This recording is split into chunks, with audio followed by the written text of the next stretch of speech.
من این ویدیو رو سینمات کرده استفادیم که برای همه بلاگران توجیک که همین ویدیو رو در کانال خودشان بمانن تا اینکه همین احمقایی که از من قرضدار هستند پولهای من رو برگردونند. من کلانو جولابک من از مسجد در شهر سرگود کار میکردم و برای آدمان ماشین ارنده میدادم. یکی آنها نامش رسپیسکه نویستگیش همین به دست خود نویستگی بود. قاسیمов Олимходжа Ҷураевич از من 450,000 российский قرضدار است. 1.5 سال باز میشد که این انسان بی‌درک است، نه پولی من را برگردانده است نه ارنده پولی را داده است. برادران، من از شما خواهش میکنم که کسی که این عالم خوجا را میشناسد، این عالم است. عالم نامش در مسجد سرگود 5 وقت نمازش ترک نبود. پس یعنی السلام علیکم و رحمت الله و برکاته گفته میگشت. به همین خیل خراکترش من به باوری خود در آورده، از من پول گرفت و مرا فریب کرد. این فریب کرد، مرا فریب نکرد، این خودش رو فریب کرده است. انشاءالله من این انسان رو میابم، عالم خوجا. و یکی دیگرش عالم خوجا از اسفره میشد، از شهر اسفره تاجیکستان. یکی دیگر باشد، حاضر من به شما نشان میدهم.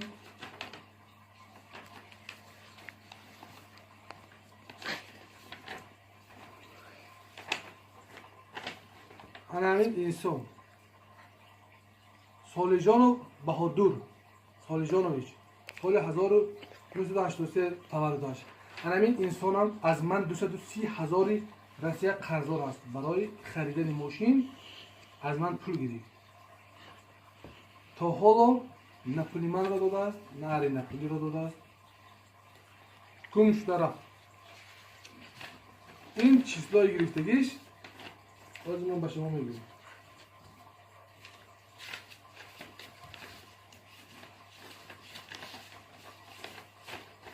چیزهای پول گرفتگیش باشد همین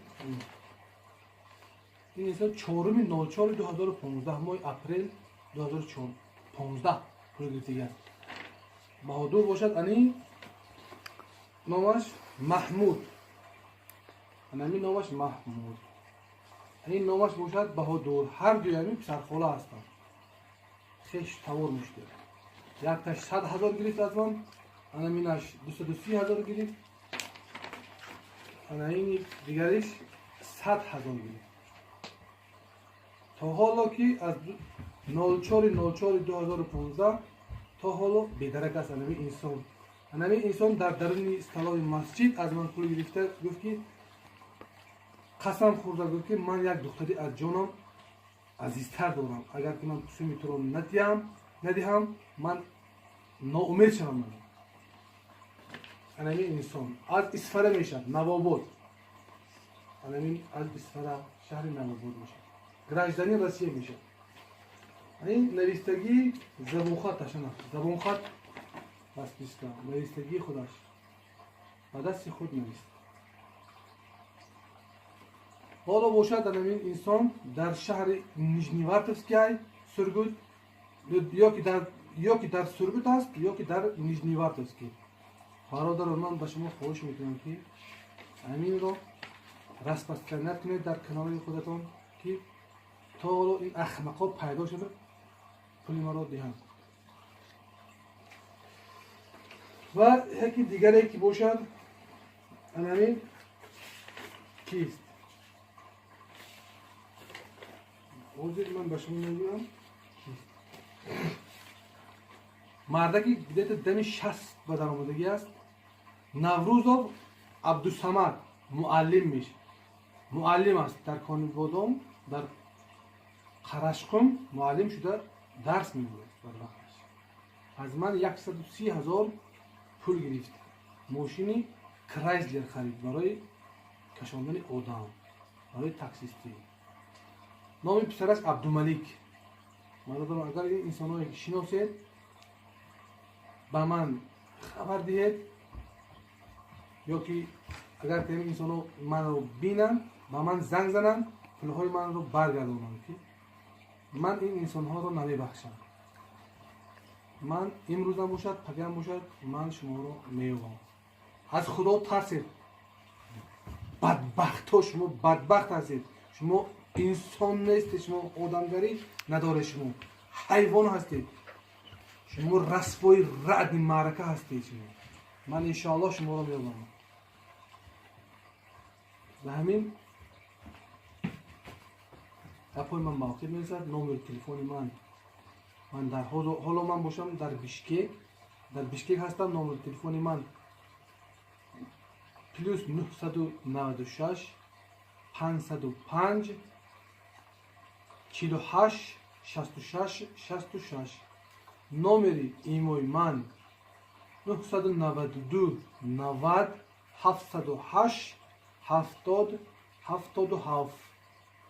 برادران همین گپ‌های من باقی است. التماس برادر جان همین گپ‌های من را به همه بلاگران تاجیک رسانید که در کانال خودشون پخش کنند گپ‌های من را. السلام علیکم و رحمت الله و برکاته.